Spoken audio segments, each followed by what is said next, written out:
Welcome to Grappling Legacy Lounge. We're going to do something different today. Instead of having like one guest and Gabe here. Gabe's not here. I just dropped him off at Fargo or Fargo camp or whatever you want to call it. But I'm here with Joe and Mike, the Wisemen. And we're going to just kind of have a discussion. I mean, we already know your guys' stories, right? So, yeah. I kind of wish we had started with you doing this and figuring out which one's left and right. It's always tattoos or left. That's right. Tattoos are left. That's how you know. That's how you know you're left and right, sleep, guys. Kids. Yeah, get to sleep. Just tattoo one arm and you'll know. So I figure we'll just do, a round table, have a discussion of various topics that are going on that I see on my feeds, and we'll go from there. So how great was open mat yesterday? It was okay. And obviously they all are. But my thing is, and I couldn't help but feel this like at the end when we were all just sitting on the wall in our puddles. Against the wall, shooting the shit like we always did. Yeah. Like I just immediately just got reminiscent of all our Saturdays. Yeah. Like this is what Saturdays. I actually kind of love that it was like low key. Yeah. It was just like what, 15 people there? Yeah. At one point? Yeah. Maybe even less. Yeah. Definitely not as many as usual. But I guess my whole thing was just the end when we got to just sit out and hang out. Like no one had anywhere to be immediately. Right. And we don't usually like experience that on Saturdays. Usually on Friday open mats, we're like, it's late. Rushing It's out. bedtime. Mm-hmm. Yeah, it is bedtime. Yeah. And that's kind of bedtime. and that's when we used to just have like our talks and shit. Yeah, you know? So it was I thought that was really cool. It's funny you said that too, because there was almost a point where I was like, I realized I was done training. And I was like, I gotta get out of here. And I was like, actually, I don't have to get out of here. Like this is actually I'm gonna go over and hang out for a little bit. So it was like it was nice to you're right. It was kind of lovely to just hang out with you guys. And we had Lake Mike instead of Lake Joe. Right. Yeah, dude, I don't even know. Like I must be super hydrated. That alone just makes you feel like, oh wow, shit's changed. Yeah. Like I've come a long way. Yeah.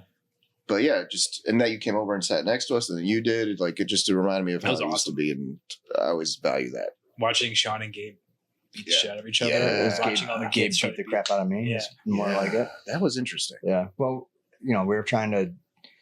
For the There's last a point there where I'm weeks, like, I can't tell if this is heated or not. Oh no, But it's wrestling, right? It's got to be. So we were trying to do like freestyle matches, like for the last month now on Fridays. Usually during my wrestling class or right at the beginning of open mat before anyone gets there, we'll have we'll do like a freestyle match. Problem is that the ring for jiu-jitsu is smaller than the circle for wrestling. So like the push out roll in freestyle. Oh, so you just use the black? Yeah, we were using the black, and like I wasn't thinking about space, like oh crap, I'm right on the edge, So I was trying to push him over.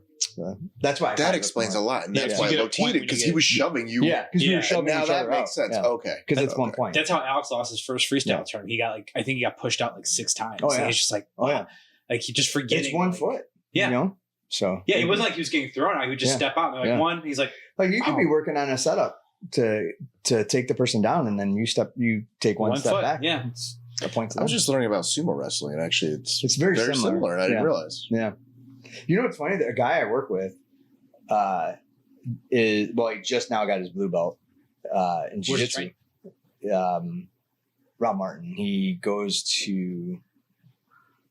I don't know if it's Pure MMA or Pure Jiu-Jitsu. Oh, okay. It's like it's in the north. Yeah. I think someone over there. But he did a sumo wrestling class. That's what I was getting at. So I guess like sumo came around. Something came around for sumo, and he went and did a sumo wrestling class. And he was telling me about it. I was like, that's too much for me. There's no way. There's no victim weights in sumo, dude. But he's not a big guy. He's not. He's probably your guys' size. Maybe you just want to learn about it. I guess. Crazy like that. I've seen a few like food. Like there was the B team that they traveled when they went to Japan for the quintet. They did like a sumo thing. Didn't Craig Jones do a similar thing? Yeah, that's it. Oh yeah, yeah, that's right. And then there was like a few food shows that I've watched where they've been to Japan and they've visited like. They're not like they're big. Don't get me wrong, but they're not like E Honda like from Street Fighter big. You know what I mean? There was a sumo and sushi show. Yes, that's actually just going to bring that up. I think Allie was telling me about it one day at an opening match. She was telling me how awesome it is. I was very interested. I would be very interested to go. I would go watch it. Do you like sushi? I love sushi. Okay, cool. As long as you guys like, I mean, I know you do, but like, yeah, I was totally. I'm down. I'd totally be down. That sounds awesome. The way I saw that, the advertisement for that was like, is this like a traveling circus? Is this for real?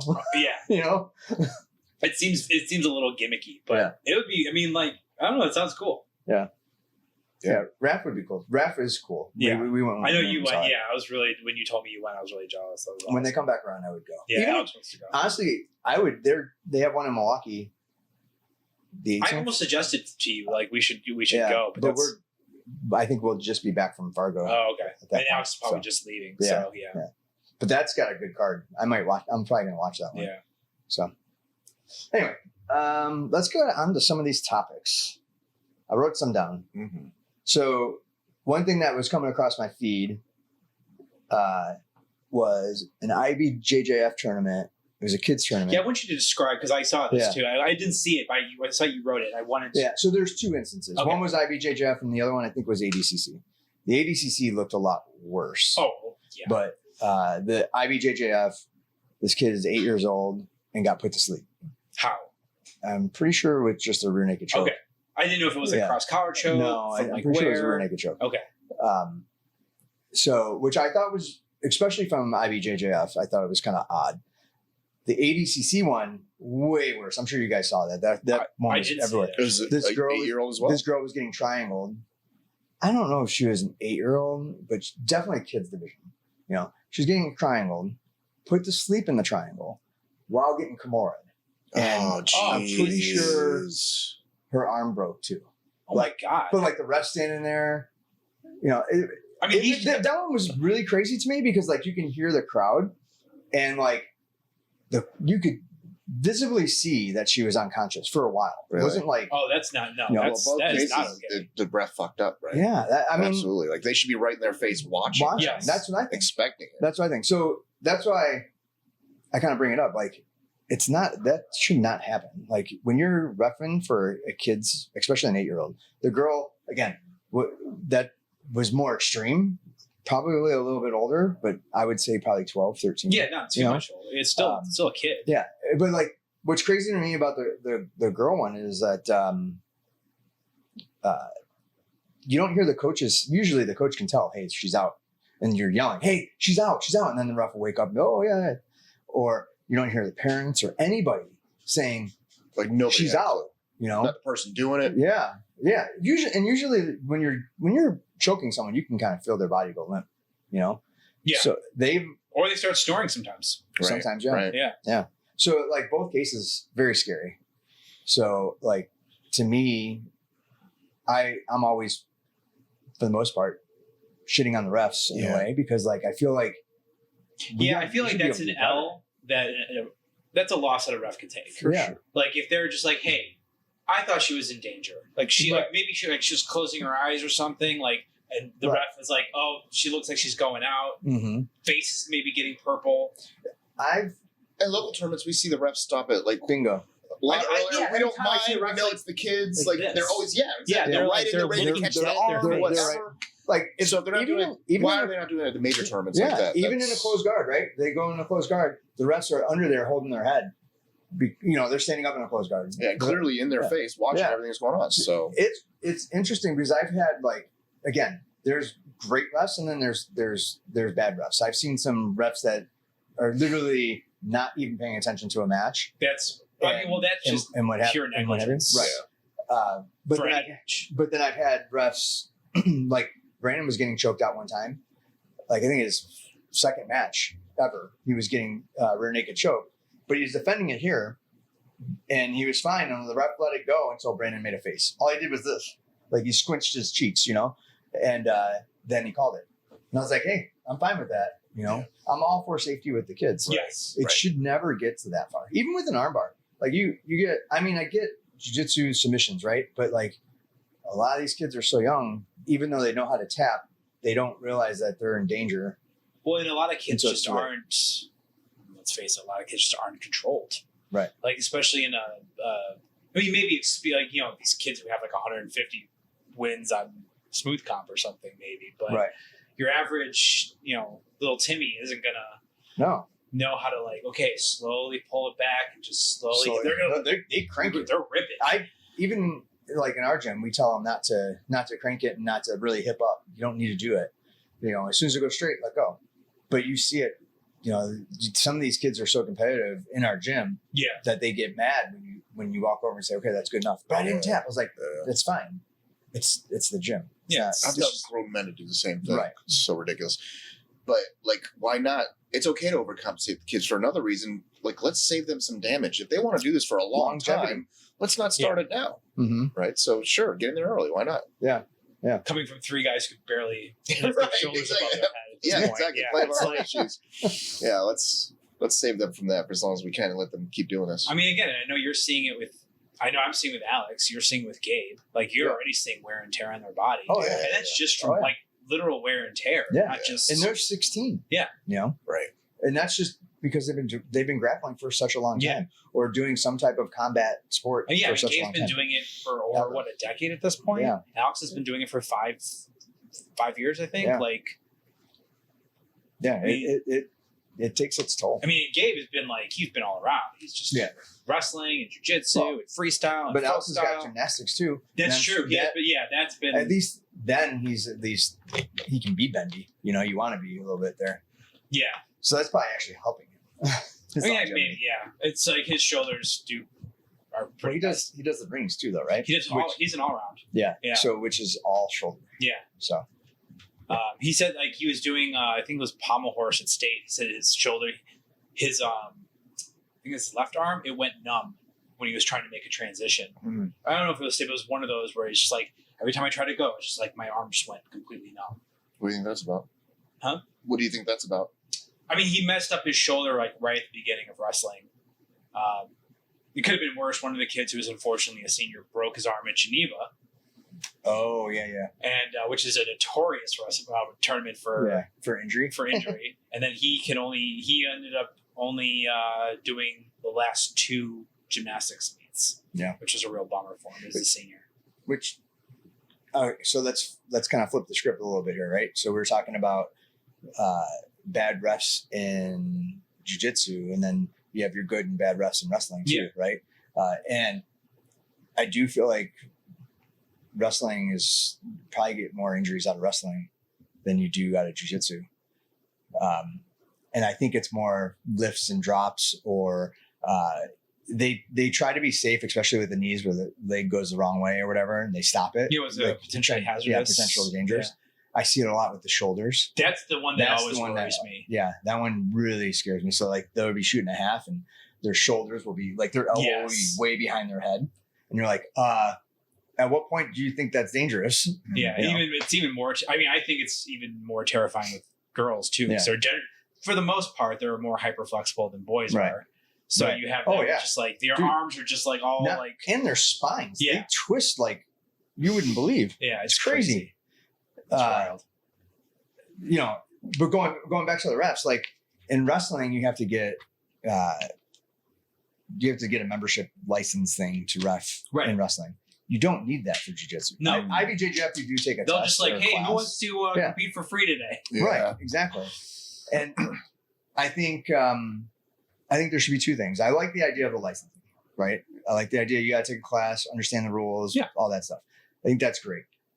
I would like to see refs that are fit and in shape. Because there's you and I have definitely talked about this during wrestling tournaments, especially if you're doing kids, because these kids are on one side of the mat and then a second later they're on the other side. And you have the refs just sitting there blowing a whistle or stop, and they're like, dude, you got to get over there. Yeah. Especially if the mat next to them has an adult on it, in the case of jiu-jitsu, but yeah. So the only thing I see, and there's nothing wrong with it, but wrestling, since it's such a you have different styles, right? Mm-hmm. So you are either a freestyle ref, you are a folk style ref, or you are a Greco ref, right? Or you're all three, right? You've taken, the prerequisite classes, whatever, and it's there's a sanction. There's it's probably through USA Wrestling. USA Wrestling. Yeah. In jiu-jitsu, there is no There's nothing like that. There's no, well, it's where does doesn't IBJJF have that though? I thought they had a. They do, but how does that go? So IBJJF for the most part, and I give IBJJF a lot of shit. For the most part, their refs are they're pretty solid. Yeah, the hardest thing with IBJJF is the advantages. But that's not the refs though. That's just. I mean, I guess it is because it's up to their discretion. Right. Since there's so much of like, technically Reap starts past the midline when the knee is turned in, but it's like I've seen refs call it way past that. I've seen refs call it when you're in single leg X, right? And like your foot's just resting on the hip bone. They're like, no, that's reaping. It's like it's not. But it's okay, not.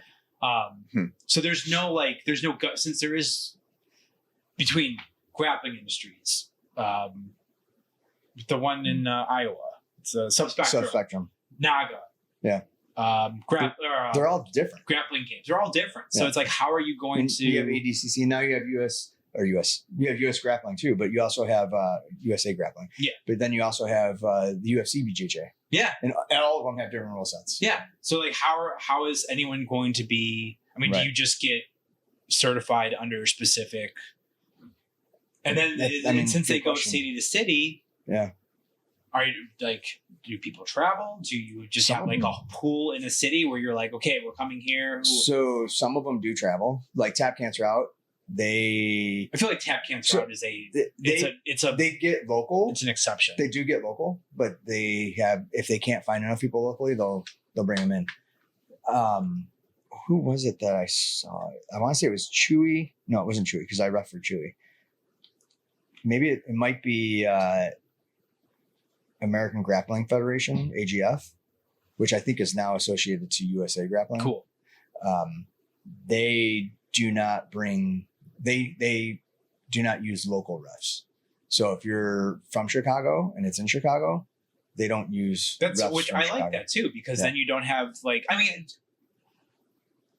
you hope there'd be no bias, right? Or in like, I think you've told me that you've done this before. You're referring like, I'm just going to remove myselve because I don't like, even if I am being unbiased, I don't want anyone thinking like there's some, I've reffed a few tournaments where like Sal's kids will join. You're like, I'll swap out for another ref and go ref somewhere else just so they're, takes it completely out, Yeah, for sure. So, but I like that. Not that I wouldn't be straight down the middle, but like, I don't want this. No, I don't want the coach over here. Like, no accusations. Yeah. But if there's one little thing of like, my kid didn't do this, like you're just saying that because this is from your friend's gym. It's like, well, no, like.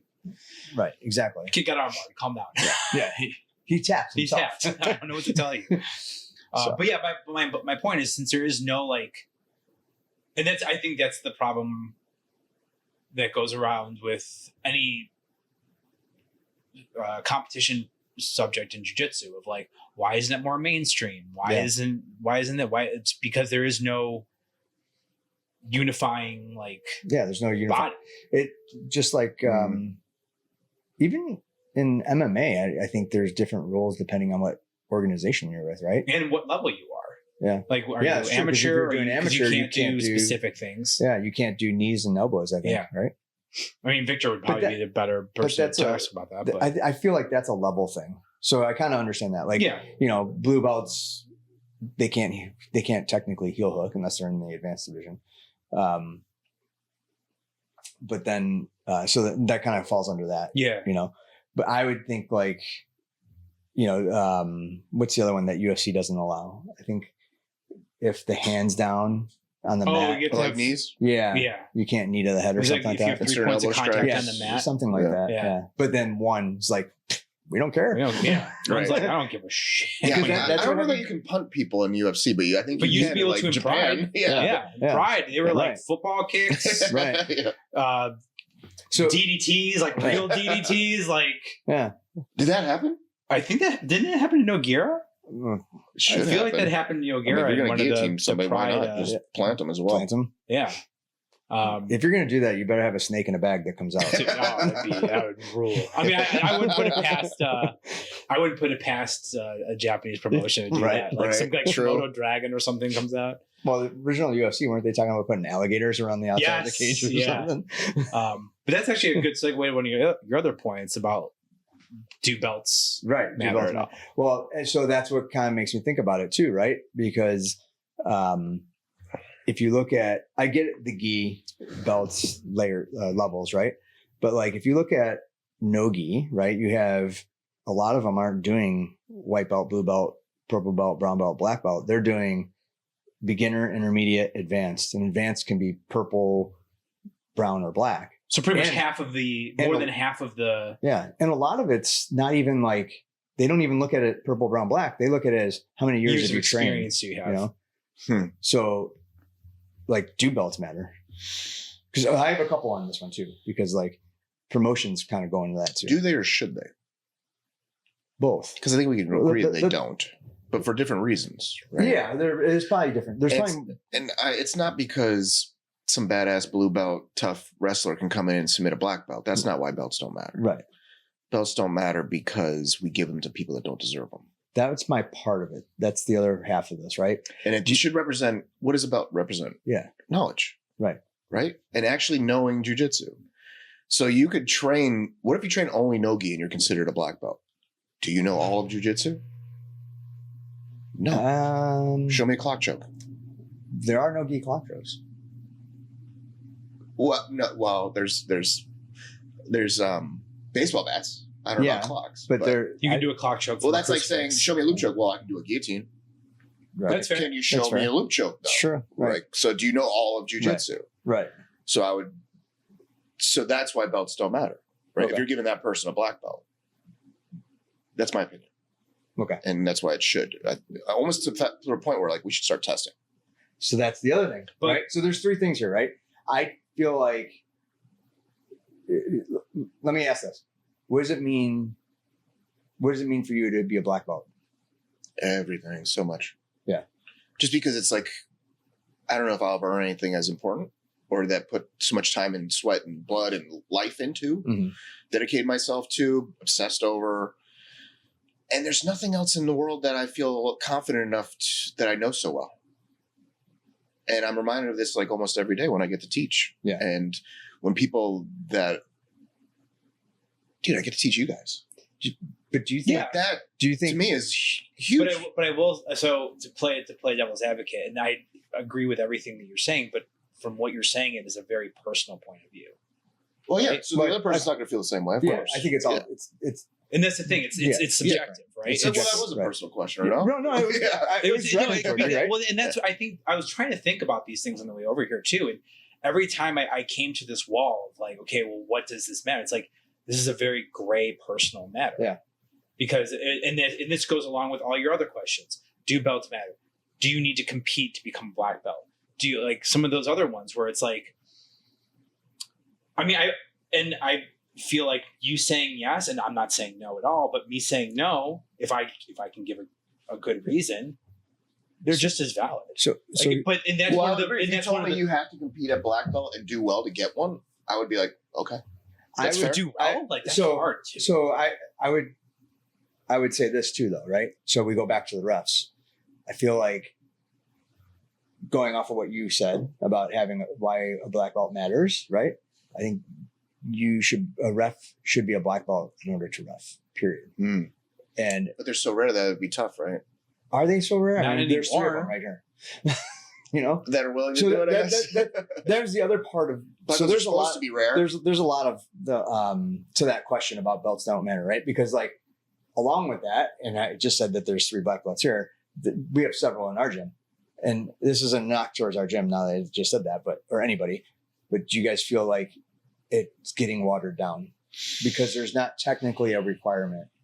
So like, Fabi was on here and so was Caesar, and they both did like karate and taekwondo, right? Yeah. They, in order to get promoted, they had to do tests, but they not only just like tests on different sparring techniques, but like they had to do different forms, or a weapon or break a board. And I didn't know those boards were an inch. That as soon as she said that, I was like, my hand hurts thinking of this, So do you think, going back to what you were saying before, should we start testing again? Well, to me, the test is teaching. and having someone teach, which is I See, now I think I that have okay. almost all my students teach. So that was going to ask, like, what's the rubric that you're using to teach? If you're using to test, and I think if But is teaching, that just- I think that's a great. Is that just to get a black belt, or do you test at every level, like from blue, purple, brown? Well, get them done early. Get it started early, so that it becomes more comfortable. As we like when I started as a purple belt, I was not comfortable. I didn't do well, and I think I do a lot better now. And so by the time they are black belt, they're black belt teachers, right? And it's ingrained in them. So all my guys, I'm so confident in the morning that I can ask anybody to show something that is above a blue belt or maybe purple, and they'll be like, absolutely, and they'll be able to like. How many blue belts do you have in your? Like two. Yeah. So you have mostly Dude, you it's a have mostly stacked brown morning belts. At class. this Yeah, point, and right? I'm confident that every one of them could teach a class. Yeah. And I put them all on the spot, and they rise every time. But then there's the aspect that we kind of touched on the other day too. Like, should character be included in that? Yeah. And I would say yes. So I think if you could teach, and if you can beat everybody in the gym, your technique's pretty good, but you're a shitty person. Did you say beat everybody in the gym? Sure. Okay. Yeah. Is that what you said? Yeah. Okay. Yeah. You can tap everybody in the gym. I But you're a shitty person, and maybe you have a record, just maybe giving you it- have a history okay. of abuse, maybe you're just an asshole, or something that's maybe has to be quantifiable. I don't know, but I think character should play a part, and hopefully you wouldn't even get that far if you didn't have the character. I mean, I think if you walk in and one person's like, man, fuck that guy, like that's Subjective. It's subjective. Absolutely. If everyone in the gym is like, I would. True, so it's not really quantifiable. I would say going off of like what Have you you were been saying, thrown out of like, many gyms? if you're constantly, if you're constantly getting thrown out of many gyms, if you're getting the police called on you, if stuff like that, then absolutely, that's the character. Or maybe if you're not capable of teaching a class because your personality is just too like. but then, and again, this is going in what if scenarios, but then that person opens their own gym. And now they have this whole. Well, then you have Cobra Kai. Kind of. So that could happen, right? And then what do? They promote themselves. Yeah. Right. Yeah. Which we've So seen. that eventually, online I think the truth comes out, right? Yeah. That's the thing about the Mets, right? The truth always comes out. We know. Yeah. That's even something you don't have to ask somebody. Like, I know if they're an asshole. So that's why, as I was driving over here, like, I think that belts are useful. I think a lot of people who do martial arts have this idea of a progression, right? Like, I started this belt and I ended this belt, in regards to, like, I'm not getting another belt, not learning, but it helps them along the way.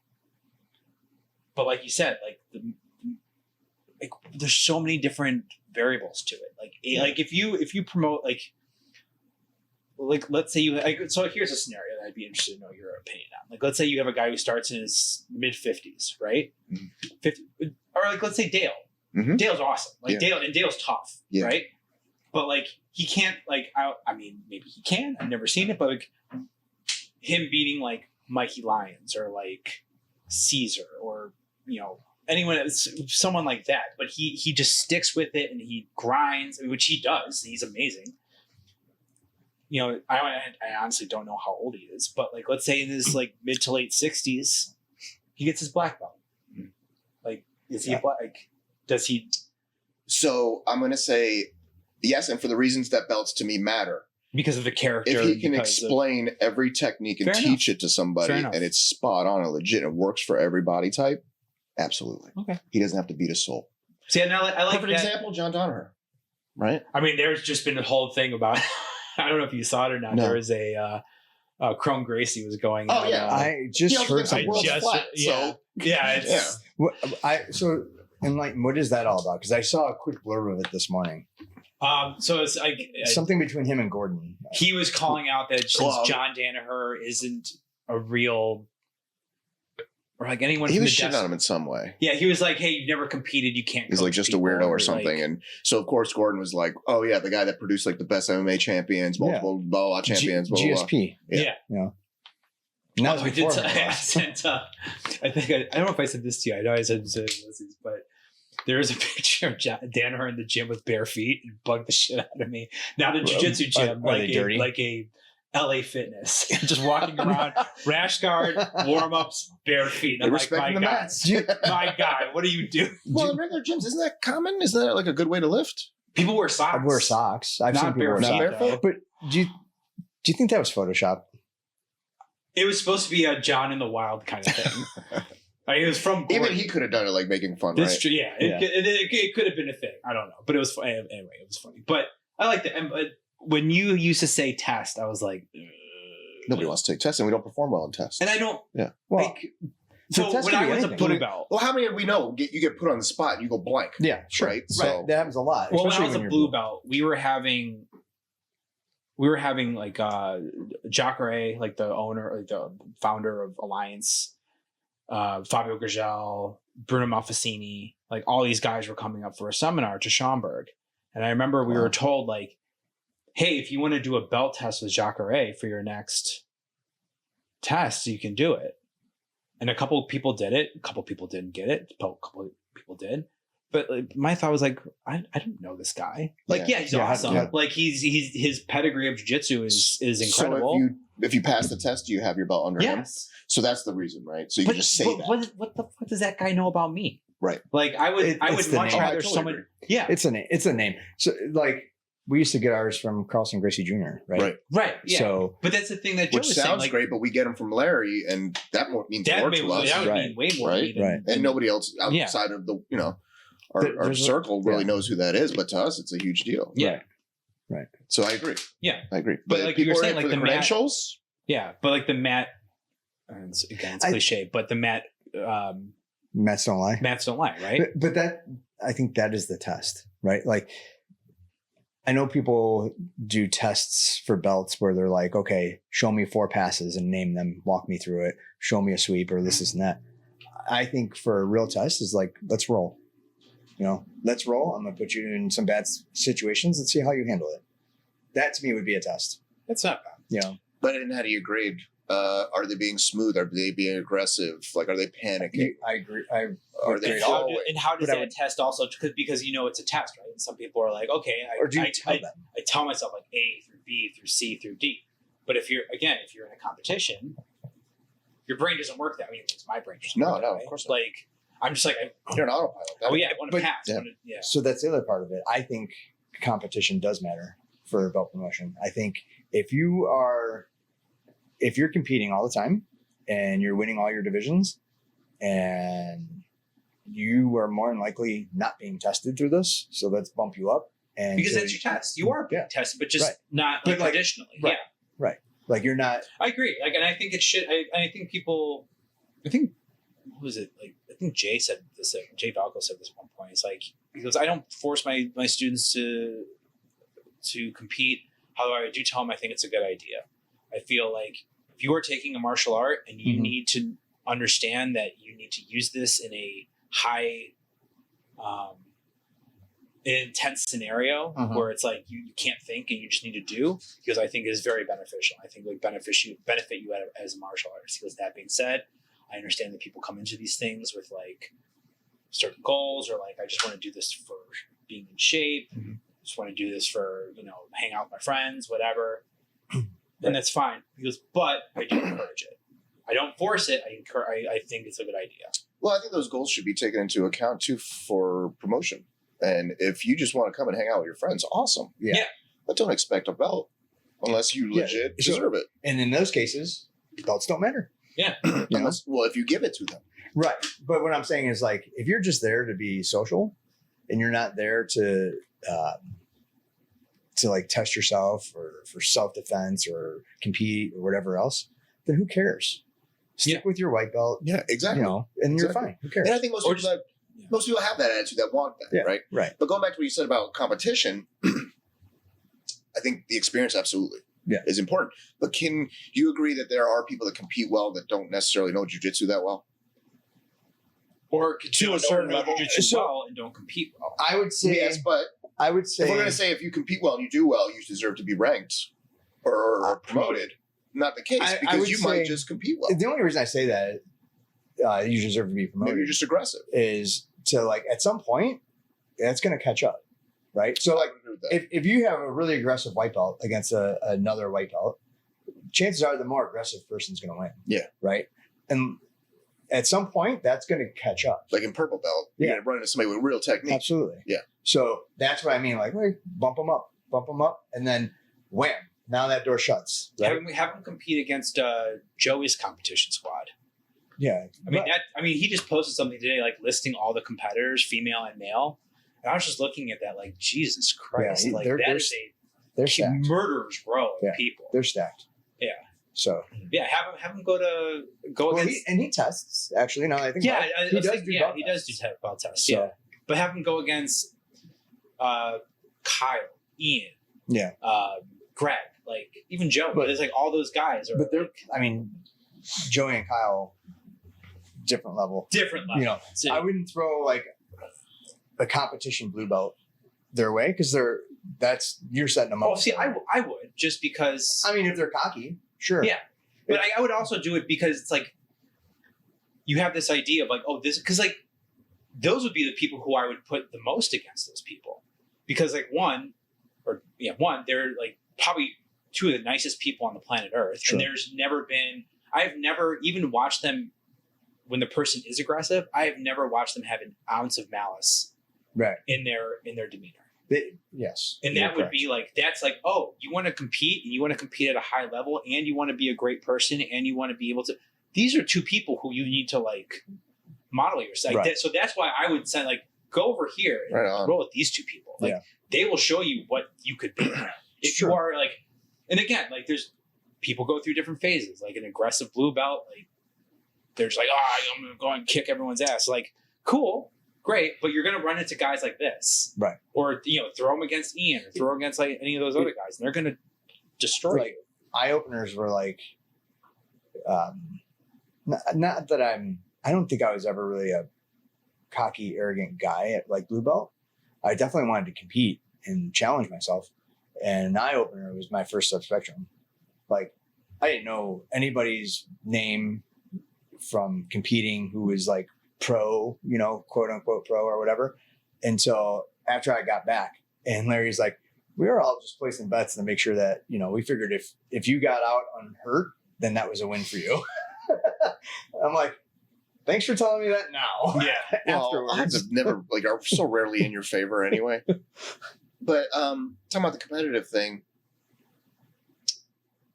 So if you're a 20-year-old Brock Lesnar and you walk off the street and you beat every level and go up to black belt, like, should we just throw him a brown belt? I mean, when he doesn't know jack shit about jiu-jitsu? What about how fast did Nicky? Because he would definitely do well. Yeah, he would do really well. Yeah. He would do really well. Yeah, maybe until somebody stops him. So then you're telling me the belts only matter of who you can beat. I'm saying they don't matter. For that reason, because Brock Lesnar, you would get one. But you're using Brock. So using Brock Lesnar is an interesting case. Well, he's an archetype, right? I could say people aren't gym, sure, but like, well, okay, fair enough. Because I was going to say, like, he could probably come in. He also has a pedigree of wrestling that is. Take Brock Lesnar out, stud wrestler. All right, so look at wrestling his whole life. What about Michael Pixley? That's great. That's actually a great. Is he a black belt? He is now. Yeah, he is now. But it took because of the IBJJF ruling, right, of like how long you're supposed to have a belt. He didn't have a black belt for a long time. He was a blue belt, I believe. Yeah. And but he competed against some of the best in the and he was sport. destroying. Yeah, he destroyed. It's a hard case because he could have black belt technique. But that's the same thing that we're talking about with Brock Lesnar, right? So there are freaks of nature out there that could go to the top, not having black belt technique. So here's another thing. I also feel like it. So let's use Pixley Pixley's actually a great example. Yeah. If he walks into your hobbyist gym, right, or maybe even you have a few like competitive, he's gonna mow through your gym. Absolutely, he would mow through ours, I'm sure. Yeah. If you have maybe guys who are a little longer in the tooth, maybe guys like us, like. You know, your gym's full of them. Longer in the tooth, like old? Yes, 100%. Yes, sure. Yeah. Like that guy's gonna like. He was in NCAA. Like, he's gonna. But again, I'm pretty sure he's. But you go to and that is a case of him going to the right place. Yeah. Where you go to a place like Heath's, right? Where you have 40 people who are just killers and know how are fine with getting taken down and thrown because they will leg lock you in a heartbeat. Like that's the thing. Like that level. So it depends on where you go, right? Like you go to like some small town that's never. I can't even say a small town because Mount Vernon is a small town. like maybe just 5 people. Like, yeah, I'm go to Daisy Fresh.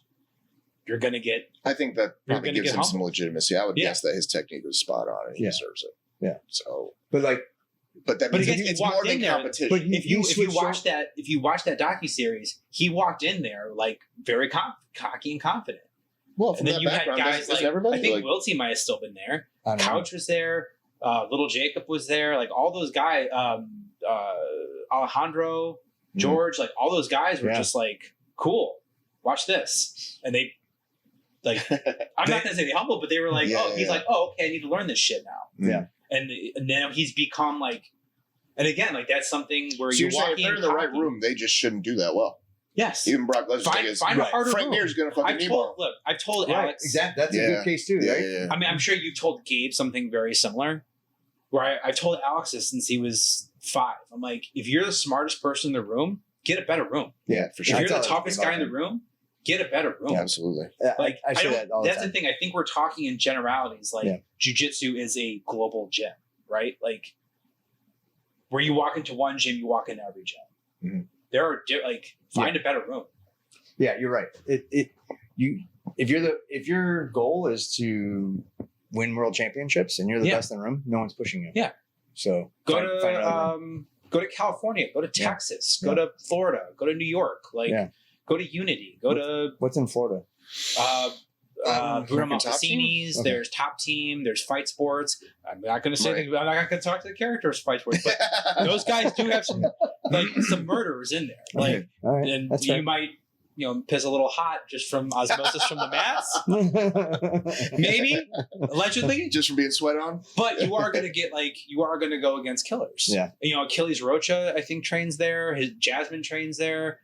Cyborg. I mean, again, say what you will, but like they have a. Yeah. No, those are legit. Where did Mika train? I think a few different places. It might have been there for a Mika little while. was Mika out of Fight Cabral? Sports. Yeah. Bruno Malfacini's place is in Orlando. Like, Is it? Yeah. At least it used. I mean, I think it used to be. I don't know if it still is, but like, I didn't know that. I'm pretty sure it was. But yeah. Go to different. If you want grappling to be your life, and you're living in, I don't know if Yeah, the I mean, guy if you wanna be a pro- has like if you great wanna be things, a but it's like, pro, yeah, find somewhere better. So, speaking of grappling being life, I think we can all agree there's really not a lot of money in grappling. Do you guys think that UFC BJJ? I'm kind of throwing. This wasn't part of the topics, but it just came to mind. Yeah. Do you guys think UFC BJJ will change that? Hope so. Because I feel like Craig Jones with his $1 million I would tournament guess that, there's only one Mikey Musmeshi. And Right. until there's a bunch of them, it's not worth watching. for his division. His division, I agree. Or from every division. Like, he's always facing people you never heard of. Like, there's no other guys with his name in there with his Right. quality. Right. But to be fair, he's the top of the top, right? Right. So you'd have to get like another Gordon Ryan in And there I or think that's- somewhere or something. it sounds the like- Tackets, obviously, they're The great. Tackets are in there. Yeah, attacks are awesome.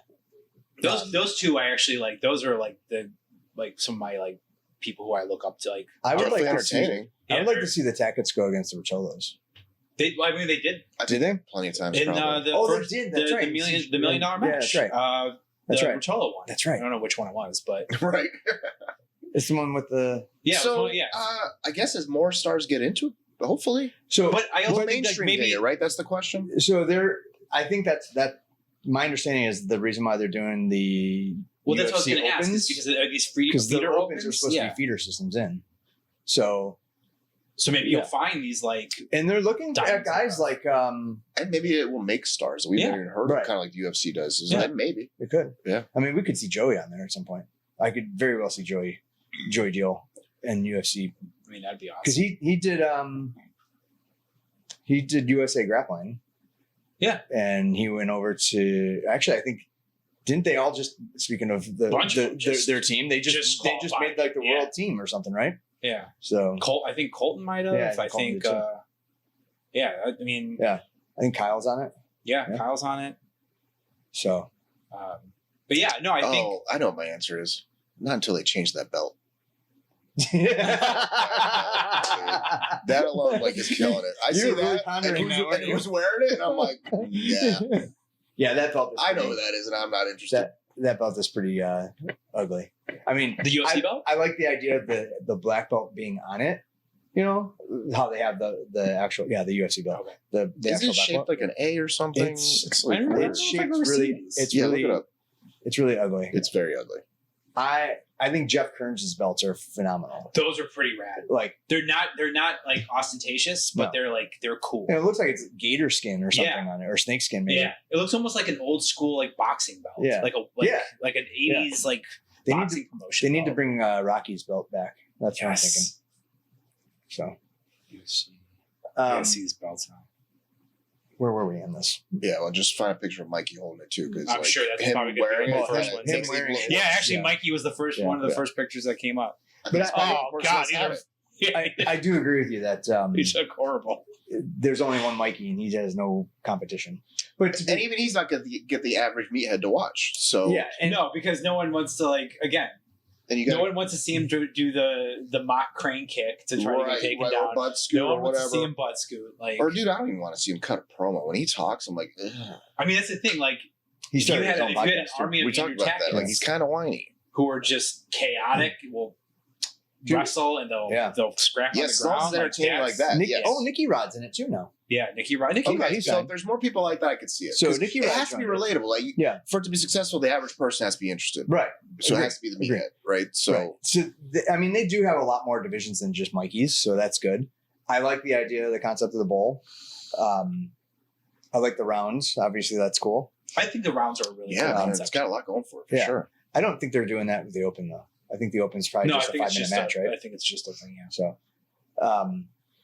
Definitely hopefully, hope so. hopefully, it does change the way it's looked at from a professional grade, right? Like, and when But I that, mean, yeah, that's what I mean. As much as everyone hates it, that's kind of what it needs. It needs like I the think some- gravitas of some like corporation to come behind. something like the UFC needs to push the IBJJF because I think if they can push IBJ, because right now, like it or not, I feel like IBJJF is the standard way. I mean, of I how think we do everyone it. was hoping that ADCC was going I to do think they that. did too. I don't think it quite has. And I don't think ADCC will because I think it's, which is a great segue. I think ADCC is like very unorganized in a sense of it's just a chaotic mess sometimes. Like look at what happened in Atlanta, oh, right? I mean, A dude gets slammed, but did you watch that? I don't even think that was a bad slam. no, I kind of watched it a few times, thinking like, wait, why is everyone getting all? Yeah, pissy they got about this? really heated for like what looked like. I mean, almost that a one slip. guy slammed one of the Murdoch brothers. Wait, was it one of the Murdoch brothers? Those guys are great. Yeah, those guys are great. No. I'm sorry. It was Ben Eddy. That's who it was. Who? Ben Eddy. I don't know that. He trains out of Austin, 10th Planet Austin, I think. He was in an absolute division against some like Did he get spiked? just gargantuan Oh. of a human being and just got I slammed did hard. see that. And the guy he's like, I don't know. Yeah. Which I mean, okay, dude, read the rules first. right. Segue question then. At what point is Nogi a completely different sport? Because When it's called wrestling. I think that's, yeah, with I mean, submissions, It, which yeah. is what, catch wrestling? I think catch and wrestling. that's is like essentially that. where it's going. Yeah. I think. Yeah. And then that leads to, is it a martial art? Yeah, we'll get to that. Yeah. Because I have. But I think that's where it's I sway going. both ways Once on UFC becomes popular Yeah. and popularizes that, they could probably no longer call it jiu-jitsu. Well, then it becomes American Jiu-Jitsu. Maybe Because, I mean, if you want to look at like. it's submission wrestling. Americans do folk style wrestling. No one else in the world does folk style wrestling. And that's what you Okay. would see at men's college and high school, right? The rest of the world does freestyle. So when you look at jiu-jitsu, no-gi jiu-jitsu, it's closer to folk style wrestling than it is freestyle. Okay. You know, USA Grappling, I think, is using some freestyle rules. Like they have the push-out rule, which is cool because they do the push-out rule even in the gi. But I think, to your point, if you're going to separate the two, it would be American Jiu-Jitsu instead of Yeah, I Brazilian can see that. Jiu-Jitsu. Okay. That's like the difference between Brazilian and Japanese. It's a big difference. So I guess. yeah, I can see I that. don't even know. Well, I mean, that's what is Japanese Jiu-Jitsu? I think it's more stand up and throws. So more like judo? Sadly, we should probably Is it- do our research. is it more like It's a judo? lot different. Japanese Jiu-Jitsu, I believe, is Judo? judo derived, either judo derived from Japanese jiu-jitsu or vice versa. Mhm. Like they used to use, like, cause I took like a Japanese jiu-jitsu class for like 4 or 5 years Really? before I did. So it's totally different, right? Did they have It's belts? a lot. So it's kind of some, like you have joint locks, you have like Kimura takedowns, you have throws, you have wrist locks. So not much on this, as much on the ground. Yeah, but it's also like you don't, at least the school that I was in, you don't actively train it. So it's like katas. Okay. And when you like, so a lot of it's like blocking a punch, striking, Okay. grabbing a Kimura, turning, twist. I just saw Okay. something on on YouTube where a guy, an instructor, was complaining about how jiu-jitsu has become watered down, and too sport oriented, too much driven towards the sport And that's self-defense. and less self-defense. Yeah, and like nobody's training it where you strike and punch. Mhm. What do you call it? I mean, you Combat jiu-jitsu. see that all the time. People Well, talking about that. I'd say combat jiu-jitsu. Anybody old school has that argument. Yeah. Yeah. But he was he was in the gi, and he talks. It starts with a K. I have to have What, the person's name? no. What he called it. Oh. He was trying to bring Kempo? maybe Krav Maga? no. It's not Krav Maga because then you just kick him right in the nuts. Who cares? Poke his eyes. Yeah, poke his eyes. I forgot the name of it. I like Damn it. what you said about American Jiu-Jitsu. I'd actually like to see them start doing that. And if they started calling it that and it's something completely different, then it makes all the sense in the world to me. So, 5 Points calls it American Jiu-Jitsu. Yeah. Good. Good. And I hope it catches on. Yeah. And that Yeah. at least like gives me an expectation. But it makes sense to me, right? Going back to like folk style, freestyle, and gi no gi, and apparently Japanese jiu-jitsu, Brazilian jiu-jitsu. You know, I always for some reason thought they were kind of the same. But What was it? Mitsu Maeda, who was a judo person, came over to Brazil because they were trying to spread judo around the globe. If I'm getting that wrong, I apologize. I'm pretty sure that's right. Right. nobody's checking facts here, Mike. Yeah. I don't have a Jamie. But I feel like judo feel the came same. after jujitsu, like Japanese jujitsu. I have a feeling. But I Definitely might be wrong. related. Yeah, they're definitely related. But judo, I mean, judo is taught by, I believe it's taught by Japanese law enforcement. So it's used as I would hope so. yeah, it's used as a martial art. But I'm sure it's you have to integrate something else with it, like as far as like strikes Just or pinning. kicks or Yeah, so Controlling somebody on the ground. you are Which judo does have. It has those quick submissions. Yeah. But I believe that like you can only like 30 seconds on the ground. They time you on the ground. Which again, in a self-defense situation, of course, you want to be So done. you're right. So Japanese jiu-jitsu has striking. Yeah. So maybe it So that's was. a big Maybe But it there's was, also different school. Like the one I did was called maybe it was Japanese Danzanru. jiu-jitsu they was talking There's about. other like schools of jiu-jitsu. But I like the idea of American Jiu-Jitsu because Brazilian Jiu-Jitsu, I feel like on myself, I have no expectation to learn wrestling and I can know Jiu-Jitsu. Well, I think To you me, can. they're separate things. But if you told me in American Jiu-Jitsu, you got to learn takedowns, I'd be like, so that is a Jiu-Jitsu. Okay. But you don't, right? I mean, you can learn. Obviously, you can still pull guard and still get away with it.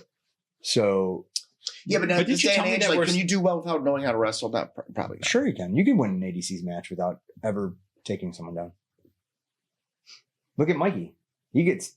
Look, I mean, Gordon did that with Nicky Rod. Yeah, He gave True. him his leg. that's true. Nicky Rod took him down. Yeah. Got him in a heel I mean, hook in like 30 Honestly, seconds. I like what you're saying. See? Because they know her. Right up your alley. Yeah, because it means, as long as I have my leg locked out, I don't have to fucking wrestle. Yeah. See, I but I mean- feel like that's almost like learning how to counter wrestle, though. Which is part of learning to wrestle. Like I've started to come to that realization the last maybe month is that like I'm not going to be good at wrestling. Like I wanted to be, Mhm. and I was like, oh, if I go to wrestling room, I'll be great. It's like I'm not going to be. What's your bar for good, though?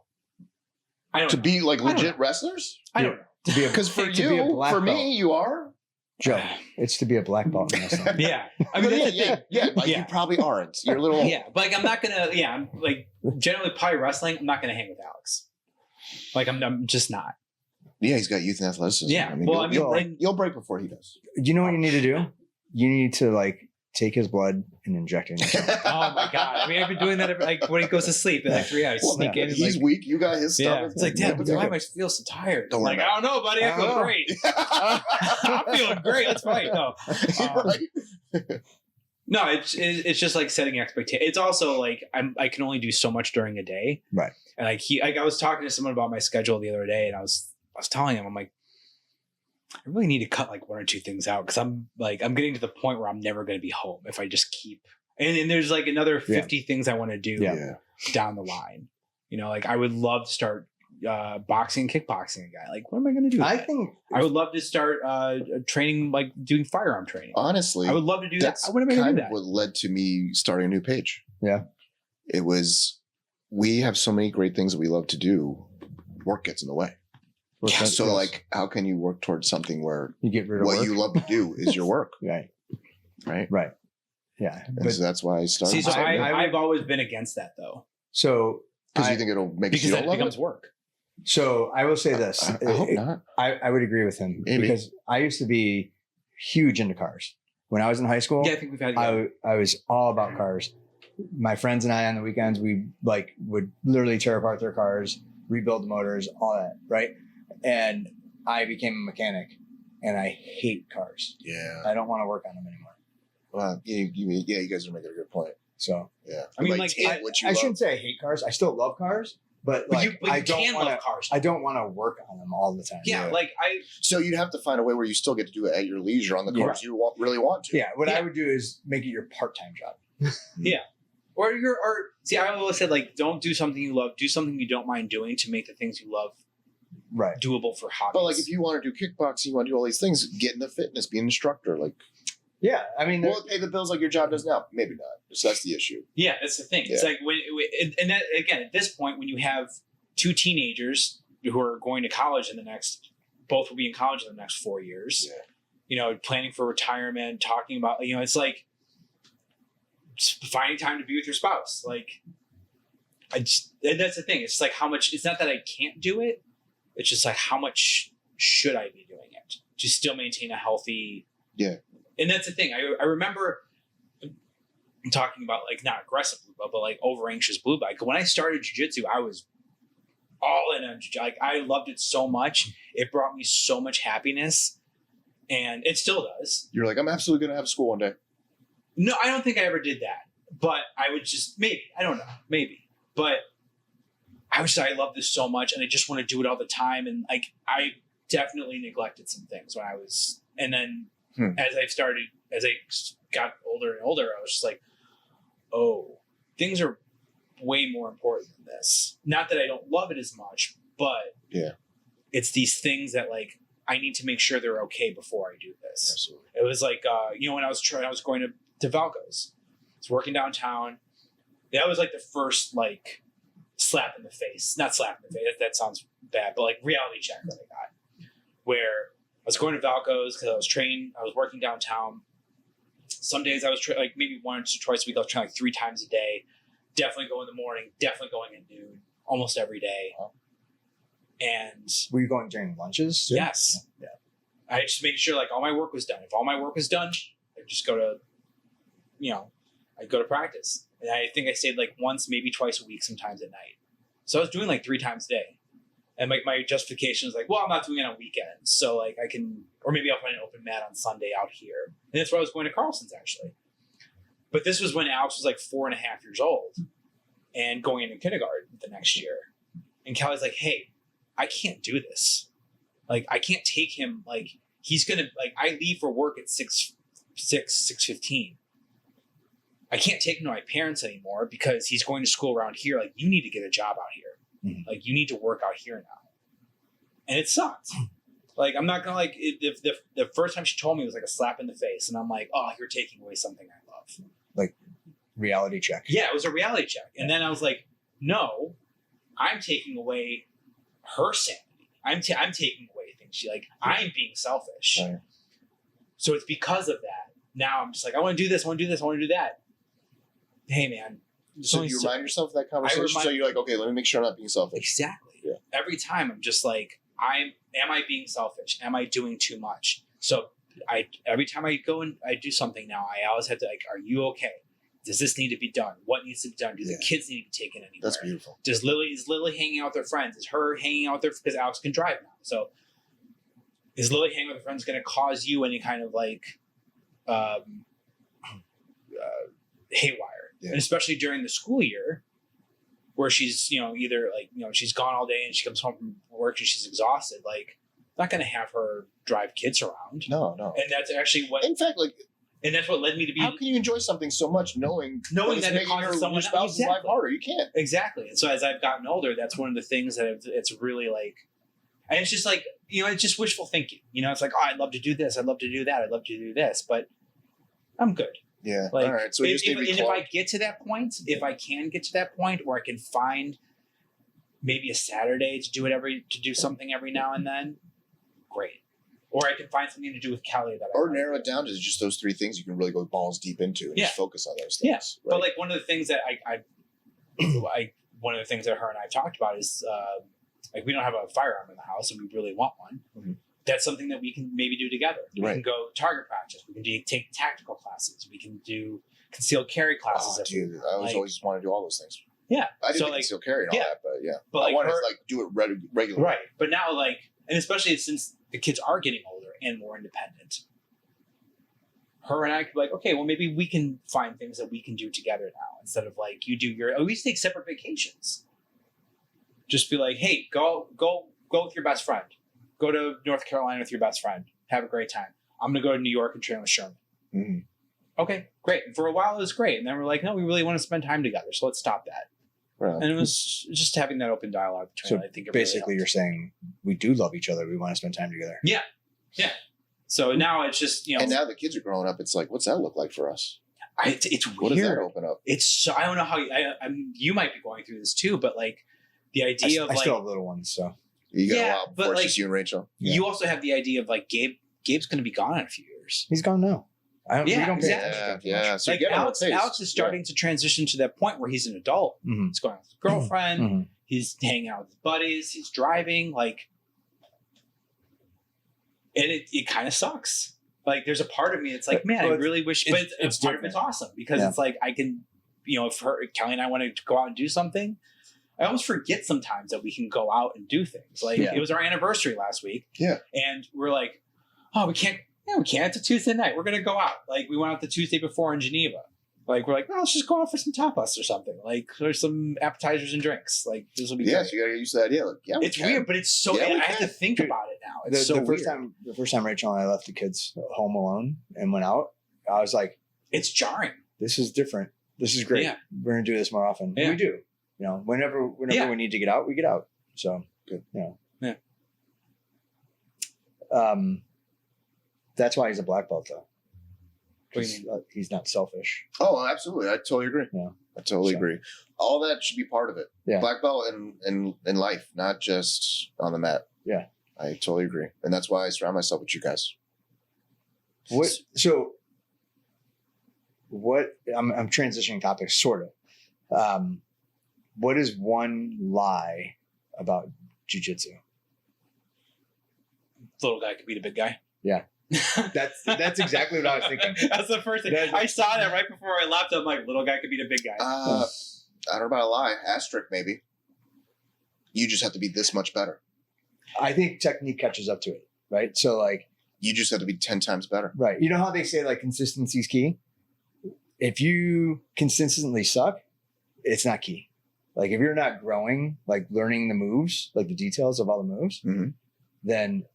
you're not growing. You're not going to get better. You're going to be the rest round every time. You know what I mean? Like, yeah, I think we all know people who just they don't learn. Right. They're just like, I'm just going to do this, and this is awesome. It's like, well, we did this 10 years ago. Yeah, but so two things: like, little guy can beat a big guy. Yeah. Can it be done? Yeah, sure. But surely we have plenty of little guys that do. Yeah. But for absolutely 100%. Yeah. 100%. But there's one that runs our gym. There's Joey, who I don't even know, but I assume. Oh, yeah. I'm sure. I'm not saying it's not a thing, but like, Mikey it's not an overarching right thing. I think, but that's not to say it's not right. It's not true. It's true if you are the right little person. And have that gap of knowledge. So I like your point about the asterisk. Yeah. And not a lie. It's a misconception. It's just you better be a 1%er. You better, So we all know the mats don't lie, right? Yeah. So, but if you are not like, and they say consistency is key. Let's say you're going every day, but you're like stubborn as hell, and you're not picking up on the details or studying or whatever, right? Mm-hmm. You're just going and showing up. You're the restaurant. You're not getting any better. Mm-hmm. You're seeing people that have joined with you get promoted and move on. Yeah. You're still there, right? I feel like consistency is, I think that's a myth. Oh, so that's the lie you're talking about? Yes. Okay. Because I think with another asterisk.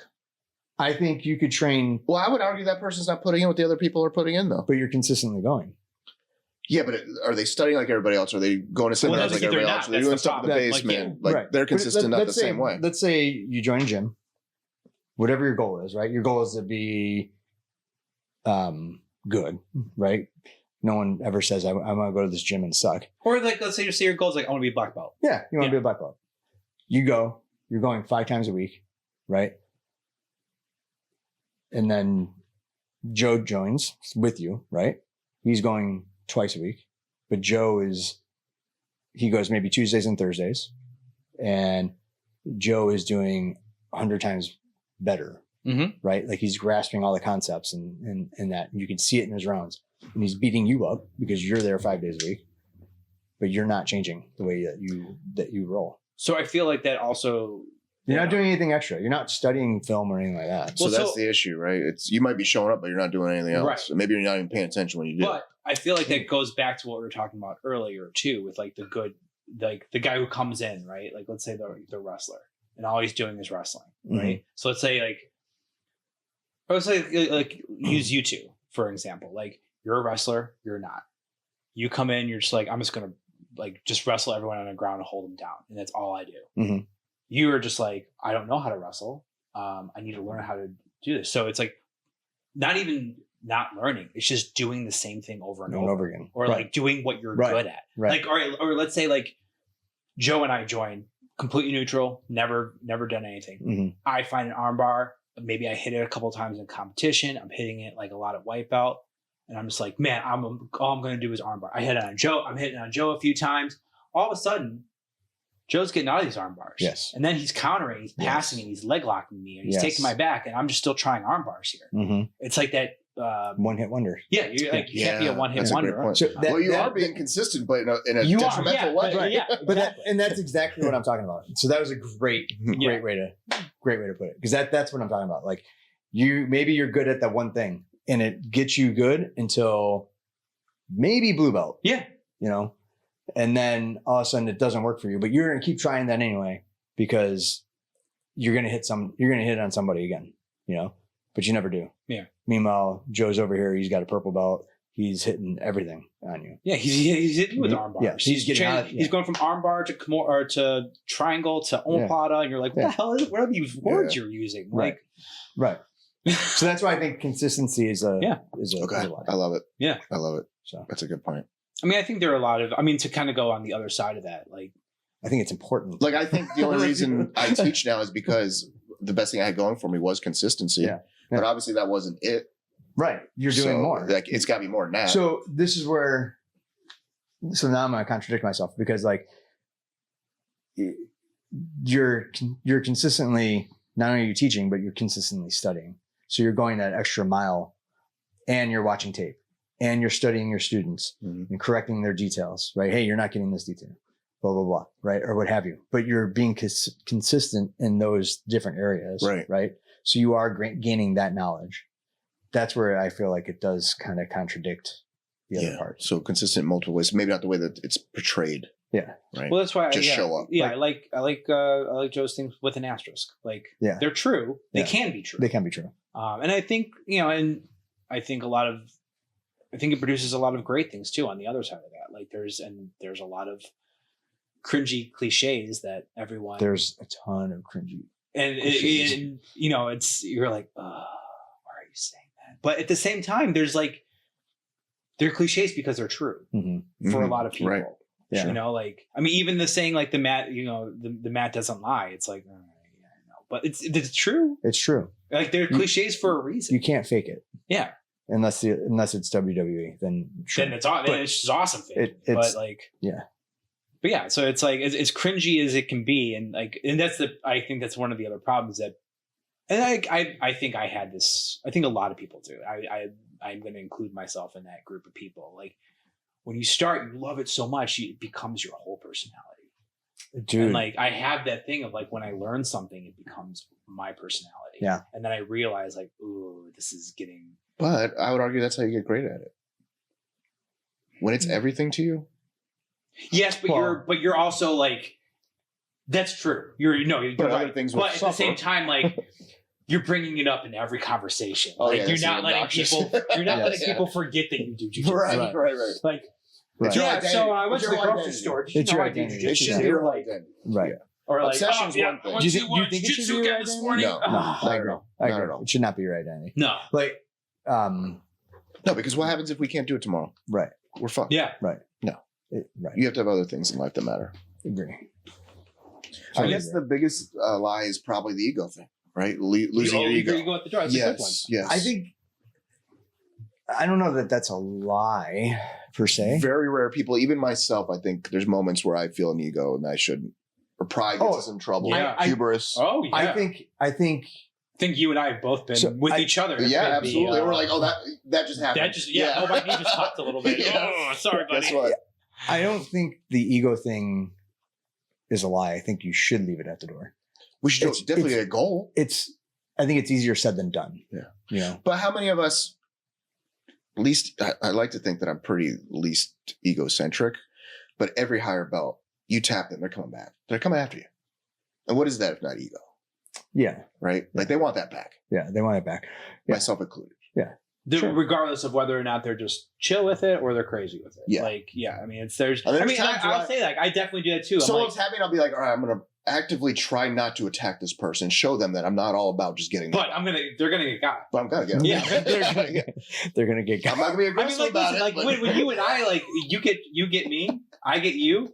There's a look in both of our eyes, just like, Hey, now fuck it's you. on. Yeah, it's like, fuck you, watch this. Oh, And you it's just got a point on the oh, board. you did that? All right. Okay. Fuck, that happened yesterday. Yeah. You knee barred me. I was like, And then all like right. two ankle locks later, I'm like, I got one more. There have been rounds that you and I have gone, and it's like it starts very playful, and even like it by the time it's over, we fist bump, shake hands, say good job, and then we just like turn and walk away. But I could just tell, like One of you, one of us, if you not is both of heated. us, we're pissed off in that round, you know. Actually, And we didn't get any submissions. that kind of puts me into a deep thing that I've thought about, and I don't know if I ever even talked to you about. But there was one night where that happened, where we were rolling, and you decided to push me, and I was going through my divorce, Okay. and I was like, "This motherfucker's pushing me on the wrong day," and I started pushing back, Uh-huh. and we went at it. And I don't think we subbed each other, but we went at it like that before. Usually when you and I go at it like that, we don't sub each other. It's usually when you're in comp mode. Yeah, probably. And for whatever reason, I was emotional and Mhm. I pushed right back. And when we got done, I don't even remember if I told you. I think because we ended up we split apart, but then we ended up on the same wall next to each other. Yeah. And I was like, I just had water in my eyes, and I couldn't tell if it was sweat or tears. Yeah. And I couldn't tell if you knew I needed it, but I did, Mhm. and it helped me in such a big way. Like I'll always remember it. Well, stress relievers too. You know? Yeah. Like you let me need that expel outlet. some Yeah. shit through that, Yeah. whether you meant it or not. Yeah. Like I needed that fight. To be honest, I probably didn't notice. Like, not that I didn't notice. I obviously I knew it, you know, but I didn't mean for it to be that way. You know what I mean? I try to keep the pace of, especially with you or with you. Mhm. I try to keep your guys' pace. And when I'm rolling with either one of you guys, it's like it's exhausting. Like if I have to keep your pace is easier Yeah, of because course. you're more of like you're pretty chilled. But when you And want you to set start traps like a son of a bitch too. yeah, yes, especially in the leg game. Like that's when I can tell, okay, Joe's getting angry here. Like he's starting to go harder and harder onto the legs. And it's like, I got to get the hell out of here and try to start patting. That's when I start getting amped up. So that's probably what happened that night. Is like you pushed a little bit. I pushed back, and you were like, "I'm pushing back again." Yeah. And I don't know. It was just. I didn't expect it. I didn't want it, but when it happened afterwards, I was like, "Holy shit!" Everything just came out of me, and I needed that. And if you didn't know it, thank you either way. Yeah, like that was a big deal for me. You're welcome. So, but that's why it's important though to have like people who you can talk to. It's important to like, or even a healthy way to get that shit out, right? Yeah. Well, I do think that grappling in general, any combat sport, like even boxing, striking, kickboxing, whatever, I feel like such a great way to release stress, especially for men that are. Oh, I was just going to say, we keep things inside and don't let them out until like that, you know. Then we let it out. I'm sure that night I probably was going through some shit too, and you know. Oh, I know. I hope so. I hope we both exactly knew the right thing at the right time. It just culminated. Absolutely. Yeah, we've all had nights where we've walked out to our car, threw our bags, like fuck, I just like start swearing in the car, and you're like, all right, I'll be back tomorrow. Like, there's been nights I go home crying, thinking, damn it. Yeah, I got caught here. Here. How did I get to this? Especially what's even worse if it's like 2 weeks before a competition. Oh yeah, and you're like, I'm a piece of shit. That's the worst. When you start having doubt, when you're getting ready to compete, and you start having doubt. That's what makes it work. But I love it. It takes the fun out of it. Yeah. You put this pressure on yourself. That's why. But that's why this person shouldn't be passing me right now. I'm going to be fucked. Yeah, exactly. That's why I love it, though. Yeah. It's good. Yeah, I'm starting trying to get into your mindset more. I'm just like, just love it. Just love it. Like every bit of it. Like there's not like, don't love it conditionally. Right. Love it unconditionally. Now it's like. Now that Brandon is really starting to get into it, it's like I'm like reborn with it. It's like let's freaking go, you know. And I'm just having fun with it. Like I'll sign up. I signed up for Grappling Industries. Did you? I haven't paid for it yet. There's no one near my bracket, but there's like a guy that's 175 pounds and at 30 plus. I hope so. Because the only limit I have, guy that I want to go against. The only limit I have is that I'm done with 20-year-olds. Yeah, I can't that's like when I came over, you asked me if I had trained today. I told you I trained at 10 plant. You're like, oh, that must have been rough. I was like, it was. Yeah, I mean, today. Yeah. So, I do have a limit there. I don't care what weight you are, even if I'll probably even go up to like 190 to be quite honest. And if you're over 30, I will definitely consider it. Yeah. You know, under that, no, thank you. I agree. Yeah, I agree. If you could be a 20-year-old white belt, I don't want to even look in your direction. You know, I don't care. I just don't care. I think it was a blue belt. I remember the first time I watched 2 white belts compete at blue belt. And I was like, is that what I look like? I think it was like 2 freight trains running towards each other. I was like, oh. And then they're stuck in guard the whole time. But then there's blue belts at double gold. I'm like, I hope I look like that. Oh, yeah. You know? Oh, yeah. Well, again, difference no-gi and gi, right? Or just talent, man. I think in no-gi you're getting a lot more of the wrestling. So that could be part of it. Which usually means experience. So they're not really a white belt or a legit. There's a lot to be said there. But there was a while, I think may not have been with IBJJF, but like maybe with like Naga or grappling games or whatever. Like if you wrestled, you have to do intermediate or something. Like if they found out that you were a wrestler, I think Naga. Like you had to do like intermediate or you have to do immediate, or they had beginner and novice. Like you had to go to novice. Or something. Right. Yeah. If you have some type of wrestling background, you have to. You're in the middle somewhere. You can't go against a guy's first month in jiu-jitsu. Right. Like, it's just not gonna. I want to revisit what you said about your example when you were like, "You're a wrestler, you're not." Mm-hmm. Sean says I'm a wrestler. He's a wrestler. I do feel like if you're doing so, this is good. That actually goes back to gi and no gi, right? Like I feel like if you are on these mats grappling, you're still a wrestler. You know, I feel jiu-jitsu and traditional wrestling are very much the same. What's your goal when you're in guard? What is your goal? It's either submit or get off your back, right? The wrestler doesn't want to be put on their back. You want to get off your back. When you're on top, you want to pin them down, right? In wrestling, you want to pin them. Right. So when you're standing, take them down. Right. So I feel like you're a wrestler because of that. I see it by the principles and the things, how they're related. Obviously, I play half guard, and half guard's got like, I play half guard on any knowledgeable wrestler. They're like, oh, I know all about this, dude. Oh yeah, dog like, fights. yeah. So there's the similarities right there, right? I understand what you're saying. Wrestler. I'm like, I'm trying to like justify in my head of like, okay, what's the difference? Is there a difference between? Well, then you're just like, grappling is and it just wrestling? grappling? Well, Still a grappler. Yeah. And I think you and I have had this discussion like when we were at Misfits. Like, is it all grappling? It is all grappling. Yeah. Well, that's what we were talking about. Is wrestling and judo necessary to know jiu-jitsu? That's why I was saying American jiu-jitsu may be. So this is good. Brazilian jiu-jitsu, I don't think so. That's fair. So this is good. I watched a video on Instagram where a wrestler was teaching a takedown in a jiu-jitsu school. And he was teaching it to a bunch of jiu-jitsu practitioners, right? And he had made a comment in the video about, I forgot what it was. It may have been like, after you take him down, you can then get him with an armbar or whatever. He's like, see, I do know some jiu-jitsu. He's like, white belt for life, Oh, yeah. And people were commenting on it. And I was like, dude, grappling is grappling. And I put that in the comment, and I got so much hate. By saying grappling is grappling? Yeah. How can anybody argue with that? I don't know. I was like, even if you don't know what you mean, I left it alone. I'm like, whatever, that's fine. That's exactly right.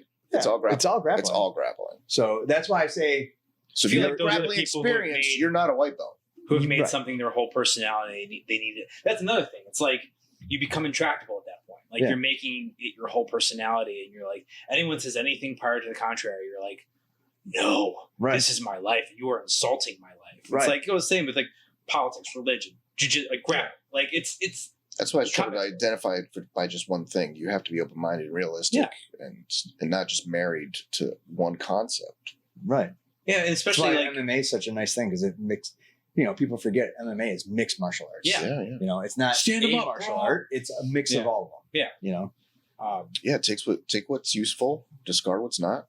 Well, it's also like Be open-minded. one of the things I found as I've gotten older is just finding the absurdity in things. I'm just Oh, like, this is like I definitely find out that when the older I get, the more it's not that serious. it's really not. And like, people like you and I was telling someone today that maybe my competition days might be coming slowly to an end, Mhm. but at the end of the day, I just want to hang out with my friends and You want go in and get sweaty hugs. That's about it. Yeah. Like that's all I want to do. Right. And just get a good workout in. Like those are the two things that I really look forward to during the week. So with all that being said, grappling's grappling. Yeah. Yeah, grappling is grappling. Is wrestling a martial art? Yes. But it depends on the person if they're a martial artist. Is wrestling a martial art? I think it is. What's your definitions of martial art? Mastering technique and yourself in an athletic endeavor that actually looks like you mastered that technique so much that it's beautiful. And that's the art aspect of it.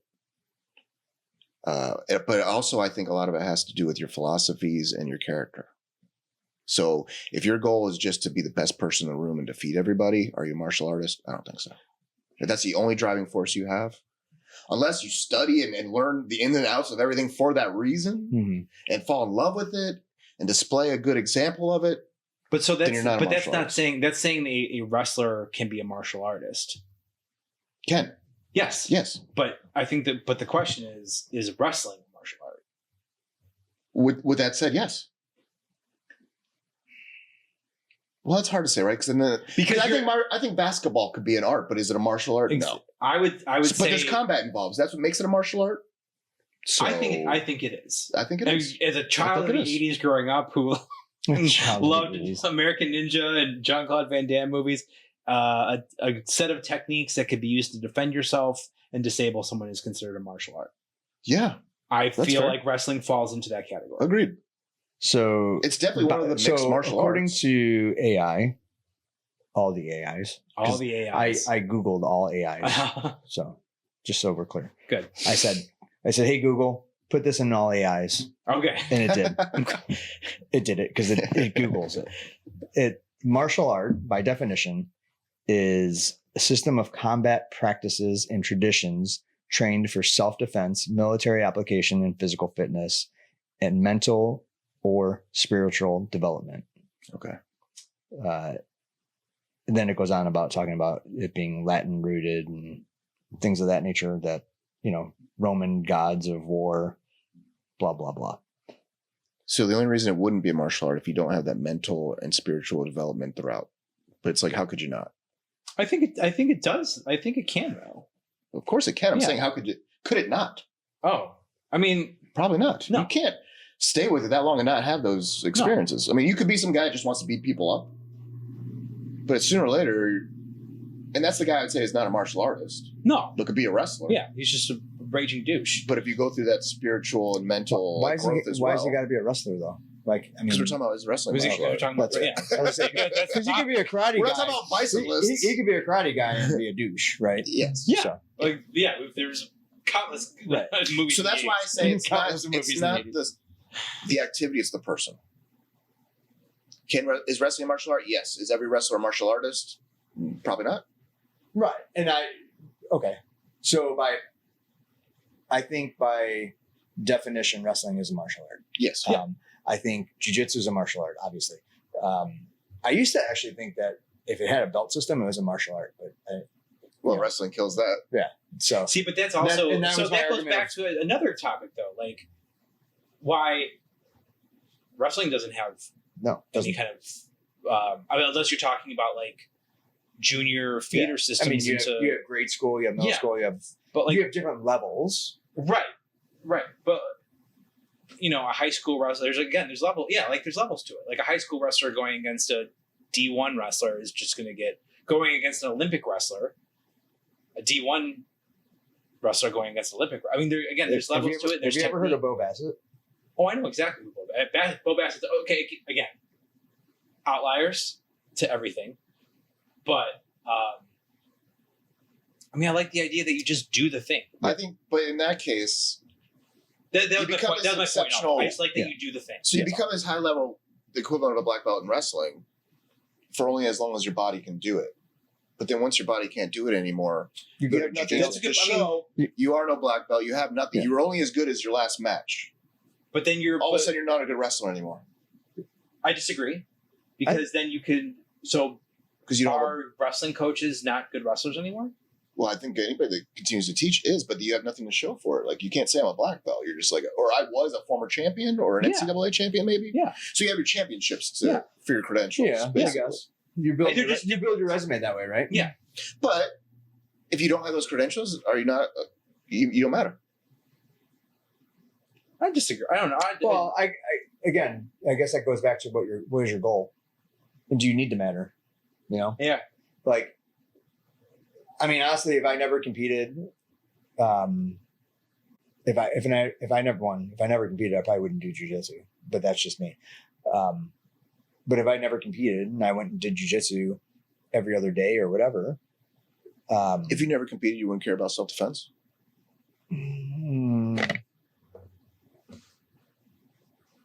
I don't know, because I don't know what that's like. Or would you just be You know like, what I well, I can mean? be physically fit? That'll be Yeah, good. I that's a tough one for me to answer because like even I got into this to let Gabe learn self-defense so he didn't get picked on when he was a kid, Mhm. right? Okay. So and I liked MMA. So you'd still have the So- experience. You just want to continue to do it. Like when you do have to stop competing eventually. Are you going to stop doing jiu-jitsu? I mean, I'm not. No, I'm not going But to stop. I might kind not of what go. you I were might saying. not do I'm it not as gonna much, but I'm still going to do it. I would hope so. But so like the to your point about the wrestling thing though, like I know guys who are in their 40s and 50s and are still like multiple time veteran freestyle champions. Yeah. Like they still you can still compete at the same level you were. No. Right. But you can choose. It's like anything else. You can choose to still. Yeah. I can still when I'm 65. I can still choose to go to the Masters Worlds and compete Yeah. against like the 65-year-old guys who are doing it every year. Yeah. I can definitely do that. And maybe I will. I don't know. But it doesn't mean that because you did this great thing and now you can't do the great thing at that level anymore. It doesn't mean that you're As long as now you're still you can doing choo- it, you're still a now you wrestler. can choose not to do it. You can just be like, that was a lot.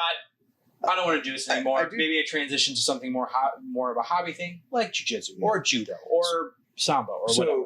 Along those lines, right? Let's say you wrestled throughout high school, college, whatever, and then you stopped, right? You just walked away from the sport for whatever reasons. You graduated college with a degree, and now you're living your life working full time somewhere else, completely unrelated to fitness, unrelated to whatever, right?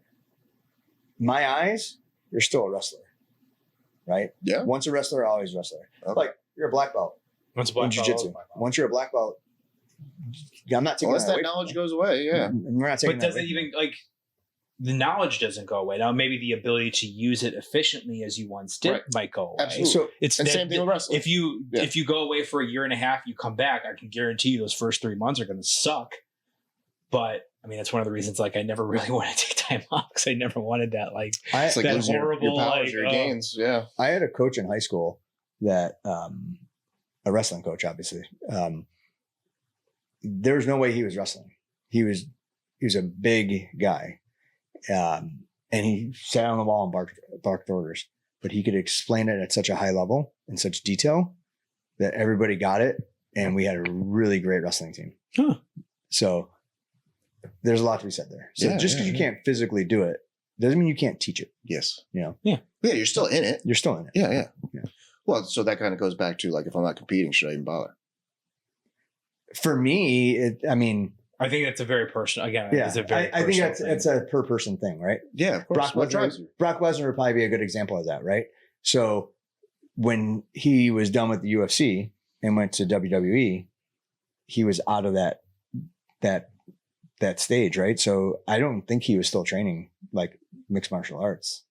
He was. Yeah, I'd be surprised. And when he's away from wrestling, I bet you he's not training wrestling. Right. You know what I mean? Sure.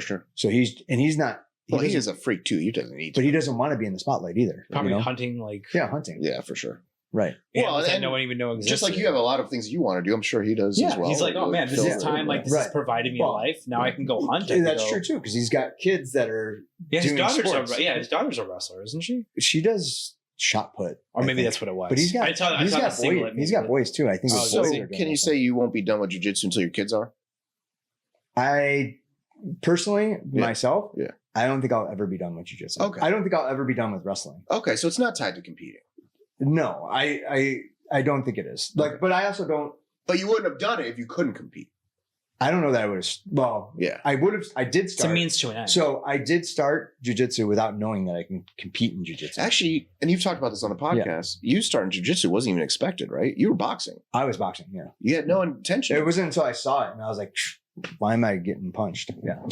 And then when I found out I could compete in it, then it became more of like, That's when you're like, oh, this is mine. yeah, that was the adrenaline I needed. Okay. You know? So yeah. So the whole thing's been kind of unexpected. yeah. A good unexpected thing. Yeah, you look know? at it. I Happy mean, now you little have a grappling accents. podcast. Yeah, now I have a grappling. Look how far Exactly. it's come. Happy Talk about little an obsession. Talk about taking things to an obsession. So yeah, definitely. So cool. That I think we covered all of these topics. Covered a lot. I had. Covered a good amount. So I want to do more of these. So with you guys and with some other people, Mhm. you know, That'd be awesome. I do want to try and keep it with like, and belts don't matter, and this is kind of funny, but I want to keep it with people that are dedicated to the sport and with current events, you know, of things going on. So we'll go through Like things going on in general, or things In going general. on in jiu-jitsu? Okay. in general, jiu-jitsu, grappling, Okay. mostly obviously Yeah, I'm not grappling. going to talk You know. politics. Yeah, Mike. I said in general. That's Calm why I down. asked in general as a Calm question. Well, that's not like, are we doing everything, or are we just doing grappling? Because this can get really weird yeah, really quick. just grappling. But like, I don't see, and maybe I will. Maybe I'll invite a white belt in and have him sit in a round like table. I I don't know. I don't know. I Do you think that know might any? be a good No. idea. Yeah, come on, dude. I think that would be a good idea because I But feel one day I'd like to. having Jared would be a great white Jared would belt. be a great Who? Jared Jared. at our gym. He was at open. He was Mat there just yesterday. He's there every Wednesday night. He's made Oh, His daughter yes. trains. Yeah, Yes, yes, yes, we yes, talk about how yes, amazing yes. his daughter Yes. is. Yeah. Yes. No, but I think it'd be great to have that perspective that maybe a lot of us Jared forgot doesn't count. But what? Actually, Jared would count. He would count. He's rare. Actually, He's a rare breed, but he was one that I'd love to talk to. Yeah. You're right. Jared, if you're listening, I'll see you. I think a lot of Yeah. us forgot that perspective of like what it's like to be obsessed and start. Maybe not be obsessed, but like to start. I don't know. I try to keep perspectives. So I often think I have that to offer. So for example, I have a girlfriend. She's a white belt. And that's a good point. I forget. I didn't even I know all the stuff she's dealing with. And I could say I've experienced it. Number one being how when your coach walks up, it's your worst rep. Mike, I think you are even doing that today. And so I explained to her that happens to everybody. Yeah. And she's like, you're intimidating. And it's like, not intimidating, but I understand. Yeah. Larry had that effect on us as well. Everybody has that. When the coach walks up, for some reason, you just lose everything. A little more aggressive about it. And that's what would put you on the spot. What are you, idiot? Do the arm bar. Yeah, so you didn't want to fuck up, right? Yeah, Larry was a whole nother level. Yeah. So if you don't know what a knee on belly is, I'm going to throw you to the fucking wall. Okay, sorry. Like, I better get this right. I know what that feeling is. This is why I try to remember that. And tell I feel like that's the time that his style of teaching, and obviously it struck you as well. Like that is what I need. You know? Yeah, me too. I thrive in that. Get out of your own head, because that's what it is. You're in your own head. I know you can do this, so fucking do it. Dude, that taught me so much just about life. And I've told him this. Like, it helped me not take myself seriously, be okay with my flaws, sucking, as long as I'm doing something about it. Like, that's helped me throughout everything since then. Yeah. Taking criticism is huge. Oh, criticism. That's helped me in my job, everything. I feel like that, yes. I think everybody struggles with criticism. And it's definitely helped a lot for myself. Like, I know I have flaws. I am far from perfect. Maybe not as far as you. I think I'm pretty close to being perfect, but goes without saying. Clear. Yeah, I mean, clearly. So, but no, seriously, I feel like, beyond the mats and in life, I feel being able to handle, like, my boss will come up and say, like, hey, this is wrong. You need to do this and this and this. And I've seen him do it to other people, and he's done it to me in front of other people, which to me makes it okay. But the way some people will take it and get defensive with it, and I'll be like, okay, it's cool. I'll just fix it. You know? Yeah. But yeah, I try to always remember and have that point of view of my first day. Like, I remember what it was to show up with no gifts, no skills, no background. I remember what it was like to show up and not know anybody and feel awkward. Yeah. I remember what it was like when I was too fat to wear a rash guard. So, like, any experience somebody's gone through, I know what it was like, and I remember it so that I can relate, and I want them to understand. Like, I was there, dude. I know, and I don't want to forget that. I don't want to lose that. I feel like that's what makes me different. My very first jiu-jitsu class was with Larry, and it was that rolling armbar that I've talked about on the podcast before. And yeah, I think even that day, be like, all right, everyone circle back up, because apparently I suck at teaching. You're all messing it up. That's it was one of those days. Was he saying that back then? Because he does that. Yeah. The last time he was here, he said the same thing with everybody. Michael, if Joe's not getting it, nobody is. Let's do it again. Yeah. All right, this is for the slow people. Yep. Right? Yeah. Right. He would do the Kurt Osiander thing. Yeah. Like, all right, one more time for the morons in the room. Let's go. Yep. We were talking about egos and leaving the ego at the door. I remember, I think I may have told you this story before too. When I was a white belt, there's 2 blue belts that were literally taking turns tapping me out. One would sit on the wall. One would. No, they were brown belts then. I'll tell you who they are. But literally every 2 minutes they'd swap in and out, and they'd be making jokes about it. Like, I'm grappling, listening to them, no joke. Yeah. I'm like, okay, this is funny. This is funny. This is funny. It's stuck in my head. When I finally got my blue belt and they were purple belts, I was beating the shit out of them. Nice. And like, it was just. You're like, it's funny awesome. Now. Yeah. Fuck, I think one of them was me. No, it wasn't you. Oh, okay. It wasn't you. No, I don't see you making fun of someone. You didn't have that ego. So, in fact, you helped me a great deal. Not dealing with that, but like, we used to have, Wednesday open mats before class. Yeah. And we would sit there and drill and spar. And I would pass your guard, like, that's not how you're supposed to do it. You messed this up. Go back. and he'd be like, no, stop, do it 10 times before we roll again. So that definitely not like giving you a hard time and making fun of you. no, It's just like pointing out what you're doing wrong over and over again. Completely opposite. So Now I'm curious who they were oh, after. we'll Yeah, get there. I We'll get want to hear it too. there. So all right, we'll wrap this up. Like I said, I want to do more of these. Yeah, this is fun. So anyway, till next time, see y'all on the mats. Peace.